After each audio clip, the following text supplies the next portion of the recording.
ആദരവാണ് ആധാരം. ഇതാണ് വിഷയം. അതിനൊരു കാരണമുണ്ട്. എന്റെ മൊബൈലിലേക്ക് ആരൊരാളൊരു വീഡിയോ വിട്ടിരുന്നു. ആക്രിക്കടയിൽ മുസാഫ് കൊടുത്ത സംഭവം. അപ്പൊ തോന്നി ഇതൊന്ന് വെച്ചാലോ എന്ന്. അങ്ങനെയാണ് ഇന്നലെ ഈ വിഷയം തെരഞ്ഞെടുത്തത്. ആദരവാണ് പ്രിയപ്പെട്ടവരെ ആധാരം. ഈ ആധാരമില്ലാതെ ഈമാനില്ല, തഖ്വയില്ല.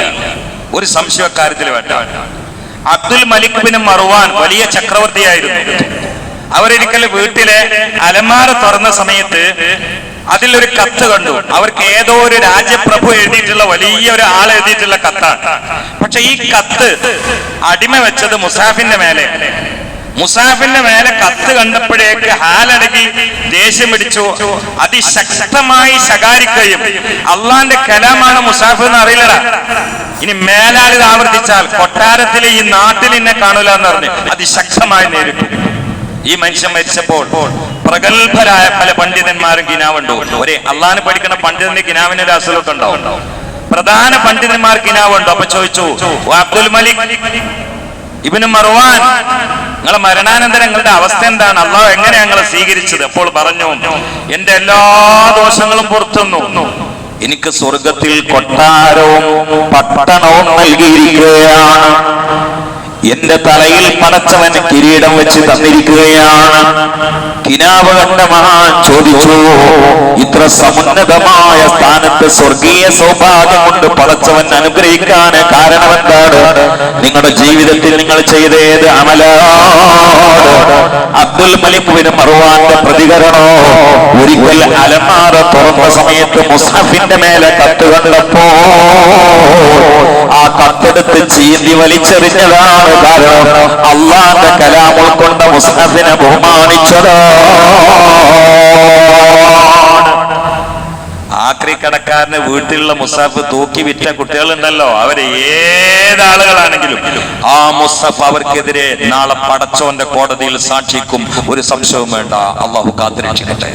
കാരണം ഇസ്ലാമിന്റെ ബേസ് അഥവാ അമലല്ല ബേസ് അഥവാ അള്ളാന്റെ നീതിശാലയിൽ നിന്നും അധ്യാപന പാഠശാലയിൽ നിന്നും പടച്ചവന്റെ അധ്യാപന തത്വ കൽപ്പനകളിൽ നിന്നും അള്ളാന്റെ തത്വ സംഹിതകളിൽ നിന്നും പ്രഥമമായും പ്രധാനമായും പടപ്പുകളെ പഠിപ്പിച്ചത് അള്ളാഹ്ക്ക് സുജൂദ് ചെയ്യണമെന്നല്ല, അള്ളാന്റെ സൃഷ്ടിയായ ആദം അലൈഹി ഇസ്ലാമിന് സുജൂദ് ചെയ്യണമെന്ന. ഇത് ഖുർആനല്ലേ? ഞാൻ ഉണ്ടാക്കി പറയണോ? മൗലിദാണോ? നമുക്ക് മൗലിദ് മതി, പക്ഷെ എല്ലാവർക്കും പറ്റൂലല്ലോ. ഇത് ഖുർആനല്ലേ? സൂറത്തുൽ ബഖറയിൽ തന്നെ പറഞ്ഞതല്ലേ. അഊദു ബില്ലാഹി മിനശ് ശൈത്വാനിർ റജീം. ബിസ്മില്ലാഹിർ റഹ്മാനിർ റഹീം. വഇദ ഖുൽനാ ലിൽ മലായികതി ഇസ്ജുദൂ ലിആദം ഫസജദൂ ഇല്ലാ ഇബ്ലീസ അബാ വസ്തക്ബറ വകാന മിനൽ കാഫിരീൻ. അല്ലാഹുവിന്റെ സൃഷ്ടികളായ നൂറിനാൽ പടക്കപ്പെട്ട മലായികത്തിനോട് മണ്ണിനാൽ പടക്കപ്പെട്ട പടച്ചവന്റെ പ്രതിനിധിയായ ആദം അലൈഹിസ്സലാമിന്റെ മുമ്പിൽ സാഷ്ടാംഗം നമിക്കാൻ അല്ലാഹു കൽപ്പിക്കുകയാണ്. ഇതൊരു സംഭവമല്ല, അതൊരു അധ്യാപനമാണ്, അതൊരു ഉദ്ബോധനമാണ്, അതൊരു പാഠമാണ്, അതൊരു സന്ദേശമാണ്. എന്താ സന്ദേശം? റബ്ബ് ഇവിടെ നിയമിച്ചിട്ടുള്ള ചില ചിഹ്നങ്ങളുണ്ട്, നിശ്ചയിച്ചിട്ടുള്ള അള്ളാഹുവിലേക്ക് വെളിച്ചം വീശുന്ന ചില ചിഹ്നങ്ങളുണ്ട്. അള്ളാഹുവിന്റെ ചില ഇസ്മുകളെ പ്രകടമാക്കുന്ന ശരീരങ്ങളുണ്ട്, അള്ളാഹുവിന്റെ ആദരപാത്രങ്ങളുണ്ട്. അതിനെ അതേ മക്കാമിൽ കാണാതെ നീ എത്ര സുജൂദ് ചെയ്തിട്ടും കാര്യമില്ല, എനിക്ക് എത്ര സുജൂദ് ചെയ്തിട്ടും കാര്യമില്ല, എന്റെ ആളുകളെ താളീം ചെയ്യണം എന്നാണ് അതിലൂടെ അള്ളാഹു ലോകർക്ക് കൈമാറുന്ന പ്രധാനപ്പെട്ട പാഠം. ആ പാഠം ആദ്യമായി ലോകത്ത് പൊളിച്ചത് സാക്ഷാൽ ഇബ്ലീസാണ്. ആ പാഠത്തെ പൊളിച്ചത്. ഇബ്ലീസ് പറഞ്ഞത് ഞാൻ സുജൂദ് ചെയ്യില്ല എന്നല്ല, ഈ 7 ആകാശങ്ങളിൽ ഇബ്ലീസ് ചെയ്തതുപോലെ സുജൂദ് ചെയ്യാൻ ഒരു സൃഷ്ടിക്ക് സാധ്യമല്ല. സുജൂദ് ചെയ്തുകൊണ്ട് ഇബ്ലീസിന്റെ നെറ്റി തട്ടാത്തൊരു സ്ഥലം ആകാശ ലോകത്തില്ല.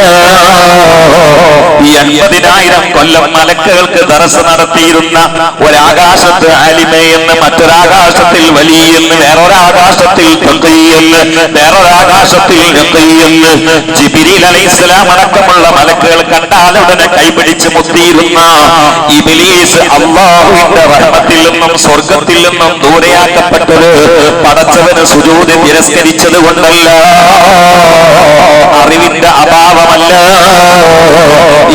മനുഷ്യന് ശരീഅത്തറിയാം, ത്വരീഖത്തറിയാം, ഹഖീഖത്തറിയാം, മാരിഫത്തറിയാം. സകല ഭാഷകളിലും നൈപുണ്യവാനാണ്. എല്ലാ ഉലൂമുകളിലും ഫസ്റ്റ് റാങ്ക് കിട്ടിയവനാണ്. മലക്കുകളുടെ ചോദ്യങ്ങൾക്ക് ഉടനടി മറുപടി കൊടുക്കുന്ന മുഫ്തിയായിരുന്നു. ആകാശലോകത്ത് മുഅല്ലിമായിരുന്നു, മുദരിസായിരുന്നു. ജിബ്രീൽ വരെ അവന്റെ ശിഷ്യനായിരുന്നു. ആ മഹാനായി അറിയപ്പെട്ടിരുന്ന സൃഷ്ടി മുഹാനായി മാറിയത്, മഹാനായി മാറിയത് അള്ളാന്റെ ആളെ ബഹുമാനിക്കാത്തത് കൊണ്ടാണ്. ഈ ഇസ്ലാമിലെ ബേസ് അമലല്ല അദബാണ്. അപ്പൊ അമ്പിയാക്കളൊക്കെ അള്ളാഹുവിന്റെ ഷായറാണ്, ഔലിയാക്കളൊക്കെ അള്ളാഹുവിന്റെ ഷായറാണ്. പള്ളികളെല്ലാം പടച്ചോന്റെ ചിഹ്നങ്ങളാണ്. ഈ പള്ളിയിൽ ഇപ്പൊ ഇവിടെ ഇരുന്നിട്ട് ആരെങ്കിലും ഒന്ന് തുപ്പിയാല് ഓ മുർത്തദ്ദ. പക്ഷെ എങ്ങനെ തുപ്പണം? അറിയാതെ നമ്മൾ എങ്ങാനും ഇവിടെ അങ്ങോട്ട് തുപ്പുമ്പോ പള്ളിക്ക് വീണാൽ ഓ മുർത്തദ്ദൊന്നല്ല കേട്ടോ, ആ ചെയ്തത് ഹറാമാണ്. അതിലൊരു കാര്യം ഞങ്ങളോട് പറയാം. ഈ പള്ളിന്റെ ജനവാതിലുണ്ടല്ലോ, അതിന്റെ ഉള്ളിൽ കൂടി തുപ്പരുത്. കാരണം നിങ്ങൾക്ക് മനസ്സിലായോ? നിങ്ങൾക്ക് മനസ്സിലായിട്ടില്ലേ? നമ്മൾ ഇവിടെ നിങ്ങൾ തുപ്പിയാൽ എത്ര എയിമ വെച്ച് തുപ്പിയാലും തുപ്പ എന്നുള്ളത് ഉമിനീര്, അത് ഫുട്ബോൾ മാതിരിയല്ല, ഉദ്ദേശിച്ചോടത്ത് വീഴൂല, ഇടയിൽ വീഴാൻ സാധ്യതയുണ്ട്. അപ്പൊ കമ്പിമ്മലും ആവും, അടിയിൽ മുസാഫ സൂറത്തുൽ കഹ്ഫിന്റെ ഏടുണ്ടാവും, അതിലും ആവും. ചുരുങ്ങിയത് ടൈൽസുമില്ലെങ്കിലും ആവൂലെ, ഇതൊക്കെ ഹറാമാണ്. ഇങ്ങനെ ആവാൻ സാധ്യത ഉണ്ട് എന്ന് മനസ്സിലാക്കിയിട്ട് തുപ്പൽ തന്നെ ഹറാമാണ്.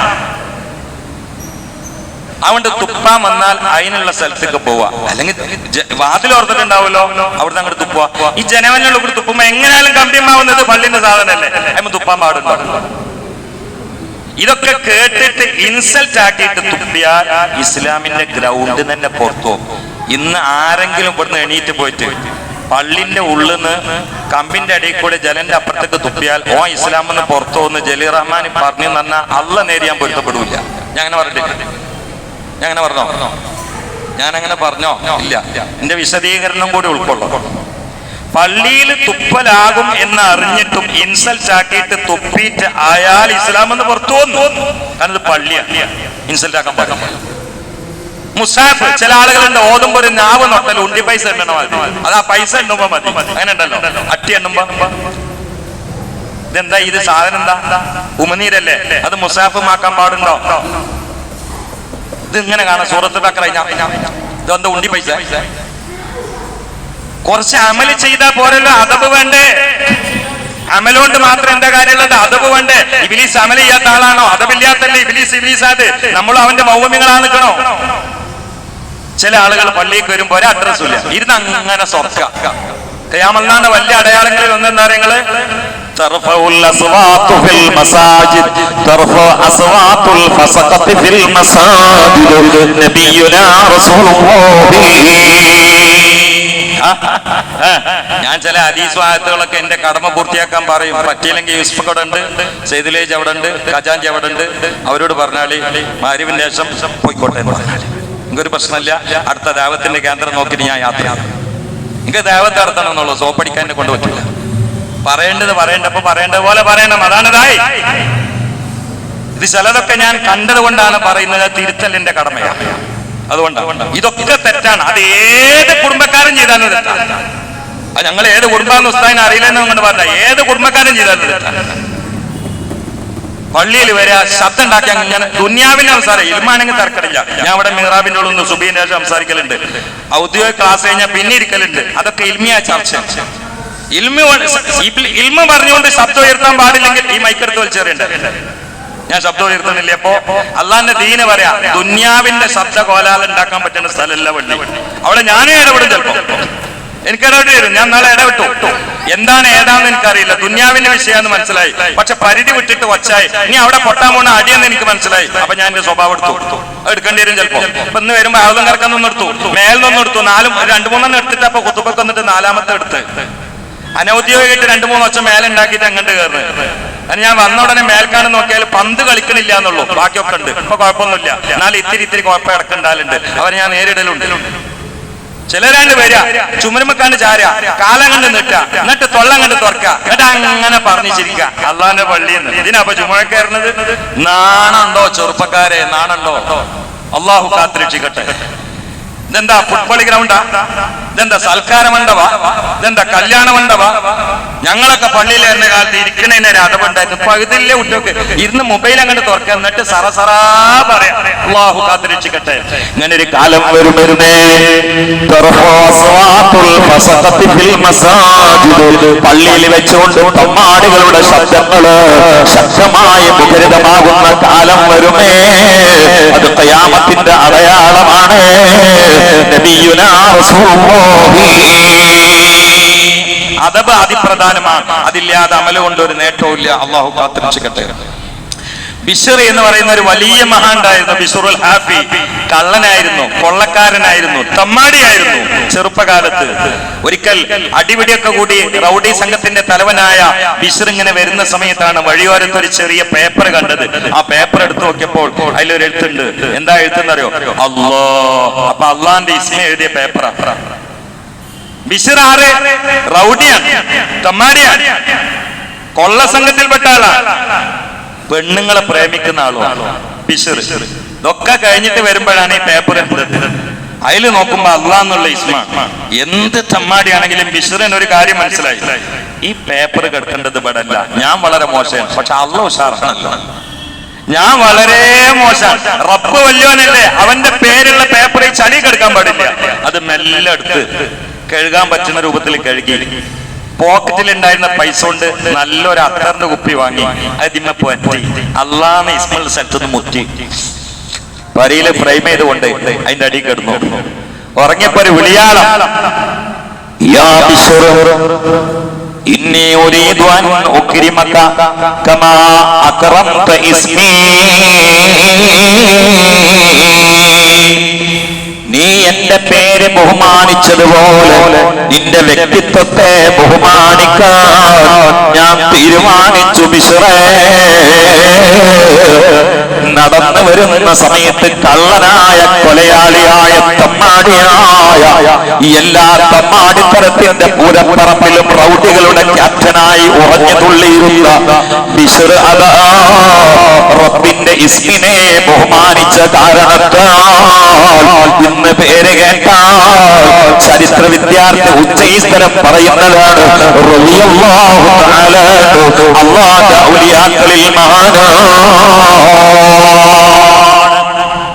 അള്ളാന്റെ ചിഹ്നങ്ങളിൽ ഒരു നബിയെ അനാദരിച്ച കാരണത്താൽ മലക്കുകളുടെ ഉസ്താദായിരുന്ന ഒരു സൃഷ്ടി ഒന്നുമല്ലാത്ത ആളായി ലോക ഭൂപടത്തിൽ അധപ്പതിച്ചുവെങ്കിൽ, ഒന്നുമല്ലാത്ത നീചനും നികൃഷ്ടനും തമ്മാടിയായിരുന്ന ഒരു മനുഷ്യൻ പടച്ചോന്റെ ഇസ്മ എഴുതിയ ഖിർത്താസ് പേപ്പർ ബഹുമാനിച്ച കാരണത്താൽ അള്ളാന്റെ ഔലിയാക്കളിൽ പെട്ടുവെങ്കിൽ തഖ്വയുടെ ആദരവാണ്. അതുകൊണ്ടാണ് ഖബറിൽ രക്ഷപ്പെടുക, അതുകൊണ്ടാണ് മഹ്ശറിൽ രക്ഷപ്പെടുക, അതുകൊണ്ടാണ് സിറാത്ത് പാലത്തിൽ രക്ഷപ്പെടുക, അതുകൊണ്ടാണ് നാരകീയ ജ്വാലയിൽ നിന്ന് രക്ഷപ്പെടുക, അതുകൊണ്ടാണ് സ്വർഗലോകത്തെ സൗഭാഗ്യ കൊട്ടാരം സ്വന്തമാക്കാൻ കഴിയുക. വളരെ ഗൗരവത്തിൽ ഈ ഉമ്മത്ത് ചിന്തിക്കേണ്ടതാണ്. അതുകൊണ്ട് അമല് ചെയ്താൽ മാത്രം പോരാ, അദബ് കീപ്പ് ചെയ്യണം. ഒരു മജ്ലിസിനോടുള്ള അദബ്, ഒരു സ്ഥാപനത്തിനോടുള്ള അദബ്, ഒരു കിതാബിനോടുള്ള അദബ്. ഞാൻ എന്റെ കുട്ടികളോട് എപ്പോഴും പറയും, ഇങ്ങനെ കിതാബ് പിടിച്ചോന്ന് നാഫിയാൽ മുട്ടാൻ പ്രയാസമാണ്. ചില ആളുകൾക്കുള്ള ബുഖാരി ആണെങ്കിലും മുസാഫ് ആണെങ്കിലും അത് എടുത്തിട്ട് ഇങ്ങോട്ട് പിടിക്കും. ഇതെന്താ കാറ്റടിക്കാൻ വെച്ചതാ? ഇത് നമ്മള് പഴയ കാലത്ത് സൈക്കിളിന്റെ ടയറിന് പമ്പടിക്കുമ്പോ അങ്ങനെ വെക്കുക, അതിന് വെച്ചതാ മുസാഫ്. ഞങ്ങളൊക്കെ മദ്രസയിൽ പഠിച്ചിരുന്ന കാലത്ത് മുസാഫ് എങ്ങനെ കൊണ്ടുവന്നോ, വലിയ ഒരു കവർ ഉണ്ടാക്കിയിട്ടുണ്ടോ.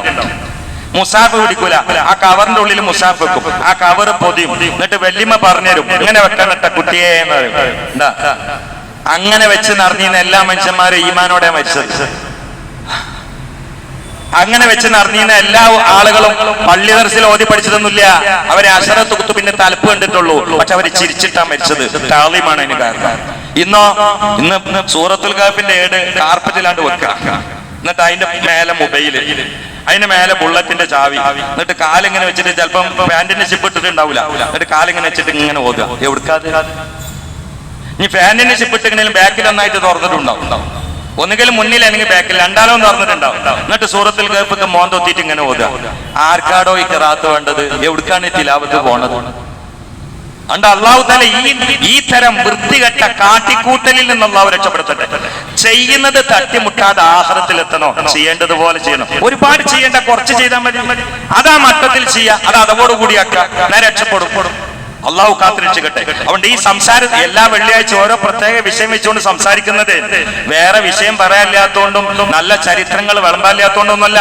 സമുദായത്തിൽ അളിഞ്ഞുകൂടിയിട്ടുള്ള ജീർണതക്കെതിരെ കാലഘട്ടത്തിന്റെ ചുവരെടുത്ത് വായിച്ച് പ്രസംഗത്തിൽ ഉൾപ്പെടുത്തുകൊണ്ട് സമുദായത്തെ സമുദ്ധരിക്കാൻ പറയുക എന്നത് പറയുന്നവരുടെ വൈയക്തിക ബാധ്യതയായതുകൊണ്ട് ആ ബാധ്യത ബോധം പൂർത്തിയാക്കുകയാണ്. അല്ലാതെ വേറെ വച്ചിട്ട് സംസാരിക്കാൻ ആഗ്രഹമല്ല കൊണ്ടല്ല, ഇതെന്റെ കടമയാണ്, അതുകൊണ്ട് പൂർത്തിയാക്കുക. അതുകൊണ്ട് മുസാഫ് ആണെങ്കിലും പള്ളിയാണെങ്കിലും ഹൗലങ്കറയാണെങ്കിലും എന്തും വാപ്പയാണെങ്കിലും ഉമ്മയാണെങ്കിലും എല്ലാ സ്ഥലത്തും ആദമിന്റെ ചായക്കട എന്നുള്ളൊരു ബോർഡുകൾ കണ്ടുകണോ? അത് കണ്ടില്ലേ? വെറുതെ കാട്ടണ കണ്ട് ചായ മാറ്റി മോന്തിയിട്ടുണ്ടാവും. ഇപ്പൊ വെറുതെ ഇങ്ങനെ ഇരിക്കുക. ആദാമിന്റെ ചായക്കട കണ്ടുകണോ? ഇല്ലേ? ഞാൻ പല സ്ഥലത്തും കണ്ടുകണം. അത് പല രാഷ്ട്രങ്ങളിലുണ്ട്.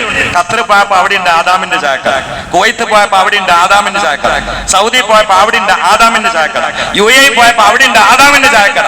ഇനി വേണമെങ്കിൽ നിങ്ങൾ അള്ള കുട്ടിയോട് ചോദിച്ചാൽ മതി വേറെ ഇടയ്ക്ക് ഉള്ളത്. അത് കുട്ടിയെ അവിടെ ഉണ്ട്, നിങ്ങൾ നിൽക്കണം അവിടെ മറ്റേ ആന്ധ്രയിലുണ്ടോ? ഉണ്ട്, അവിടെ ഉണ്ട്. ഞാൻ ഇയാളെ ചായക്കട എല്ലായിടത്തും കണ്ടപ്പോ ഏതാ ഈ ആദാന്നൊന്ന് പരിശോധിക്കാൻ ഒരു സംഗതി എനിക്ക് കിട്ടിയാൽ പിന്നെ പഠിച്ചിട്ടേ ഞാൻ ഓർമ്മയുള്ളൂ. അങ്ങനെ സ്വഭാവം ഉണ്ട്. അപ്പൊ ഇതിങ്ങനെ എല്ലായിടത്തും കണ്ടപ്പോ ഞാൻ ഒരിക്കല് ഒരു മെനക്കെട്ടൊന്ന് പഠിച്ചു. അപ്പൊ നോക്കുമ്പോ തോണ്ടിയെടുത്തപ്പോ ഒരു മലയാളിയാണ്. അയാൾ ശരിക്കും കണ്ട് പറഞ്ഞു തന്നു. എന്താണെന്നറിയോ? അയാൾ ലക്ഷക്കണക്കിന് രൂപ വരുമാനം വാങ്ങുന്ന ഒരു മുതലാളിയായിരുന്നു. ലക്ഷക്കണക്കിന് രൂപ, എത്രയെന്ന് ആൾ പറഞ്ഞിട്ടില്ല. ലക്ഷക്കണക്കിന് രൂപ വരുമാനം മാസാന്തം വാങ്ങുന്ന ഒരു മുതലാളിയായിരുന്നു. അതിനിടക്കാണ് മൂപ്പരെ വാപ്പാക്ക് ക്യാൻസർ വന്നത്. ക്യാൻസർ വന്നപ്പോ ജോലി ഒഴിവാക്കിയിട്ട് നാട്ടിൽ വന്നിക്കാൻ വാപ്പ സമ്മതിക്കൂല. എന്നാൽ ക്യാൻസർ രോഗിയായ വാപ്പാന്റെ കൂടെ നിന്നിട്ട് ചികിത്സിക്കാനും ശുശ്രൂഷിക്കാനും ഒക്കെ ഇദ്ദേഹത്തിന് സേവന ബുദ്ധി നന്നായിട്ടുണ്ടായിരുന്നു. അപ്പൊ പൈസയാണോ വേണ്ടത് വാപ്പയാണോ വേണ്ടത് തീരുമാനിച്ചു. പൈസ പോയാലും വേണ്ടില്ല, എനിക്ക് എന്റെ ഉപ്പാന്റെ കൂടെ സേവനം ചെയ്യാൻ നിൽക്കണമെന്നായി. വാപ്പ അറിയാതെ മാസാന്തം ലക്ഷക്കണക്കിന് വരുമാനമുള്ള ആ വലിയ സമുന്നതമായ ജോലി ഒഴിവാക്കി ഇയാള് വാപ്പാനെ അന്ന് ബോംബെക്ക് ട്രീറ്റ്മെന്റിന് വേണ്ടി കൊണ്ടുപോയി. ബോംബെയിലെ വാപ്പാനെ കിടത്തി 1.5 മാസമാണ് അവിടുത്തെ അറിയപ്പെട്ട സ്പെഷ്യാലിറ്റി ഹോസ്പിറ്റലിൽ അഡ്മിറ്റ് ചെയ്തത്. ആ സമയത്ത് ഈ മനുഷ്യൻ പുറത്തേക്ക് ചായ കുടിക്കാൻ വരും. അപ്പൊ അവിടെയുള്ള ഓരോ ചായ മക്കാനിയിൽ കയറും, അവിടേക്കൊക്കെ പരിചയപ്പെടും. ഇനി എന്താ ചെയ്യാ? വലിയ പൈസന്റെ ജോലി പോയി. വാപ്പാൻ അറിയിച്ചാൽ സോക്കോട് കൂടും, വാപ്പാക്ക് ദേഷ്യാവും. അറിയിച്ചില്ല. അപ്പൊ അയാൾ ഒരു തീരുമാനം എടുത്തു. ബോംബെയിൽ തെരുവിൽ കണ്ട ഒരു ചായ മക്കാനി നമ്മളെ കേരളത്തിൽ തുടങ്ങാൻ. ആ ചായ മക്കാനിയാണ് ആദ്യത്തെ ചായ, ആദാമിന്റെ ചായ. വാപ്പതൊന്നും അറിയില്ല.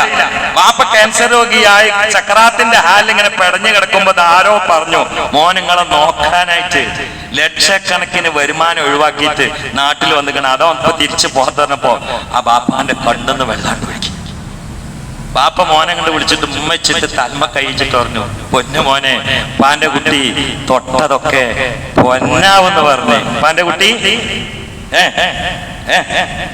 മൂപ്പര് തൊട്ടത് ചായക്കടമല്ല, അതങ്ങോട്ട് പൊന്നായി. ഇന്ന് ആ മനുഷ്യന്റെ കയ്യിൽ 1000ഓളം സ്റ്റാഫ്സ് ഉണ്ട്. ഒക്കെ ആദാമിന്റെ ചായക്കടയാണ്, വേറൊന്നുമില്ല. കാരണം എന്താ? ബാപ്പാൻ അതിന്റെ മക്കാമിൽ കണ്ടിട്ട് ബഹുമാനിച്ച. ഇനി എല്ലാരും കൂടി ആദാമിന്റെ ചായക്കടയാൻ തുടങ്ങിക്കോളി. ഇതാണ് കേട്ടാൽ. എന്നിട്ട് പൊളിഞ്ഞു കണ്ട അവസാനം എനിക്ക് ഫോൺ ചെയ്യാൻ നിൽക്കണ്ട. ഒന്നാണ്ട് കേട്ട അതേമാതിരി തുടങ്ങാം. ഇന്ന് വൈകുന്നേരം ബാപ്പാനിട്ട് പോയ ബാപ്പ ആ കുറ്റം കുറച്ചും കിട്ടും തരും, ആദാമിന്റെ ചായക്കട തുടങ്ങാനാണ്. അയാൾ പൊട്ടത്തിരുന്ന് ആരും നിൽക്കണ്ട.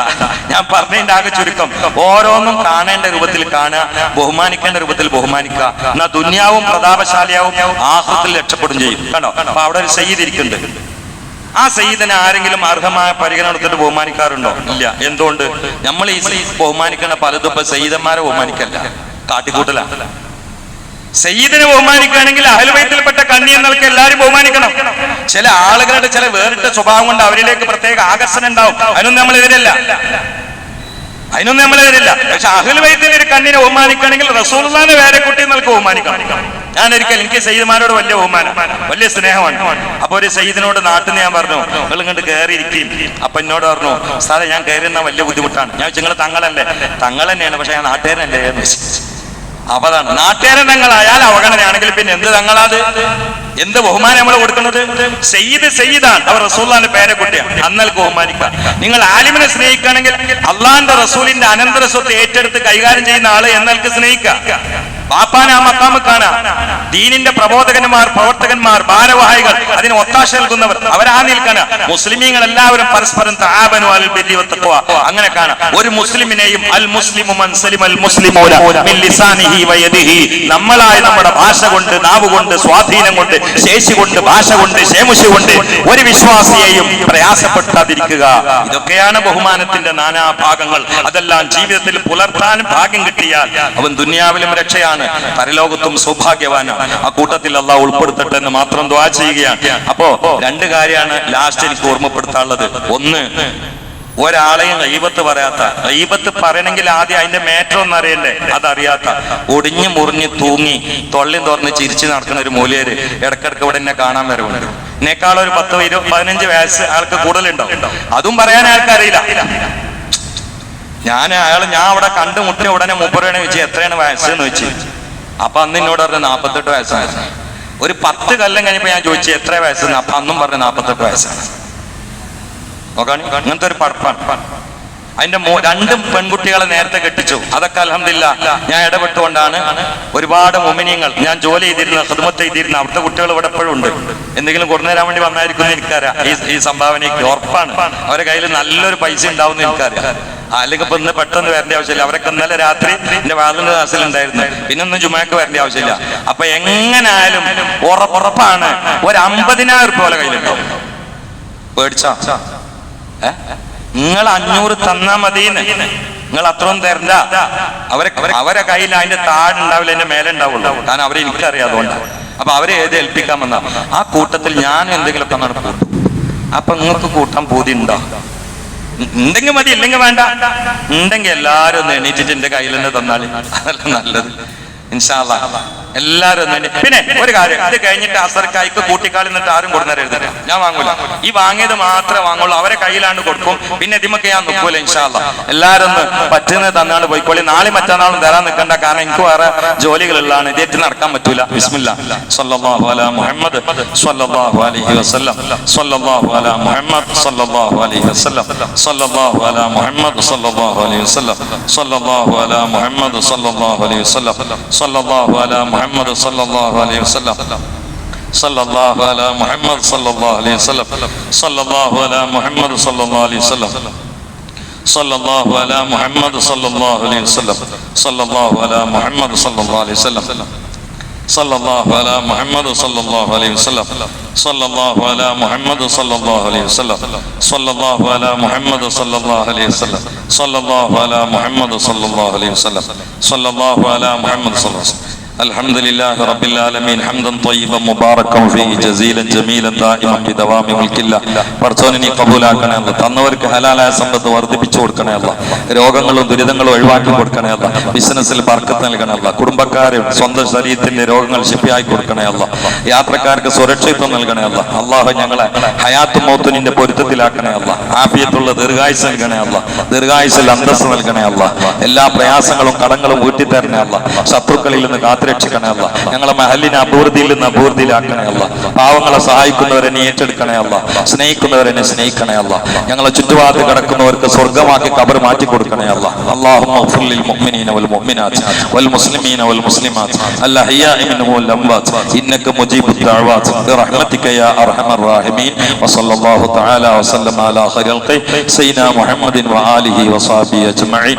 സുബ്ഹാന റബ്ബിക റബ്ബിൽ ഇസ്സത്തി അമ്മാ യസിഫൂന വസലാമുൻ അലൽ മുർസലീൻ والحمد لله رب العالمين. السلام عليكم ورحمة الله.